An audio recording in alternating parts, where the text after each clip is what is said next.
Good day, everyone. I am Sofia Carmela Amsalang, and I am assigned to report the Section 5, the start of armed conflict. The peace negotiations between the Philippine government and the Moro Islamic Liberation Front, or the acronym MILF, were intended to bring an end to the long-lasting conflicts in Mindanao, with an international monitoring team, or IMT, overseeing a ceasefire. These negotiations had seen varying degrees of progress since their inception under President Ramos in the year 1997, but they gained renewed momentum with President Arroyo's intervention in the year 2001, supported by the Malaysian government acting as mediators. By August 2008, both sides had come to a critical juncture, resulting in the signing of the crucial Memorandum of Agreement in the Ancestral Domain, or MOAAD. However, just before the agreement could be enacted, the Philippine Supreme Court intervened. So, the Philippine government and the Moro Islamic Liberation Front, or MILF, tried to make peace. They tried to stop the conflict in Mindanao. They had discussion for over years worth of discussion with Malaysia helping as the mediator or facilitator. But in 2008, they reached an important agreement about the land, or the MOAAD. But before it could be enforced, the Philippine Supreme Court stopped it. Moving on to the second slide, the Memorandum of Agreement on the Ancestral Domain. Efforts to establish peace between the Philippine government and the MILF had included a series of intermittent talks, culminating in the MOAAD, which aimed to address land issues and autonomy for Muslim communities in Mindanao. The agreement was signed in Kuala Lumpur, the capital of Malaysia, amidst expectations of a fruitful resolution.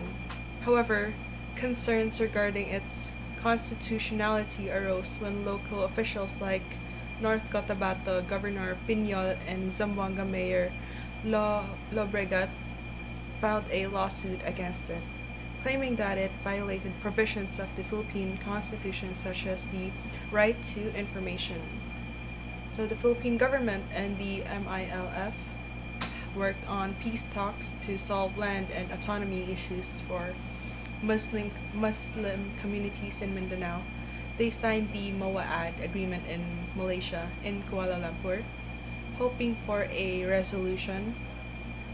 However, some officials questioned its legality and ended up filing a lawsuit arguing it violated the Philippine Constitution, including the right to information. The Supreme Court sided with these local leaders, declaring the MOAAD unconstitutional and effectively halting the peace negotiations that had taken years to reach this stage. This ruling sent shockwaves through both parties involved in the negotiations that was met with substantial disappointment from international observers, including JICA, Senior Advisor on Peace Building, Sachiko Ishikawa, who expressed her outrage at the turn of events. So the Supreme Court ruled that the MOAAD was unconstitutional, stopping the peace talks after years of efforts. This decision shocked both sides and disappointed international observers, including JICA's peace advisor Sachiko Ishikawa. Moving on to the return of the armed conflict, the fallout from the judicial decision was swift and severe. Discontent rose among MILF leaders, notably Commander Bravo and Commander Cato, who led armed factors that reacted with military aggression against Philippine Army garrisons, starting in October 2008.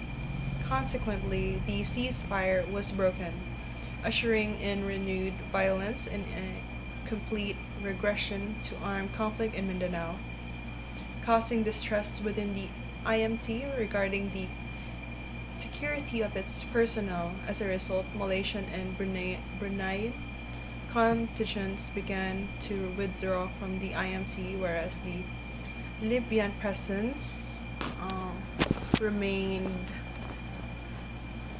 until a peace accord was established.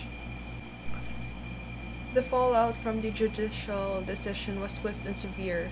Discontent rose among the MILF leaders, notably Commando Bravo and Commander Cato, who led armed factions that reacted with military aggressions against the Philippine Army garrison starting in October 2008. Consequently, the ceasefire was broken, ushering in renewed violence and a complete regression to armed conflict in Mindanao, causing distrust within the IMT regarding the security of its personnel. As a result, the Malaysian and Bruneian contingents began to withdraw from the IMT, whereas the Libyan presence remained until a peace accord was established.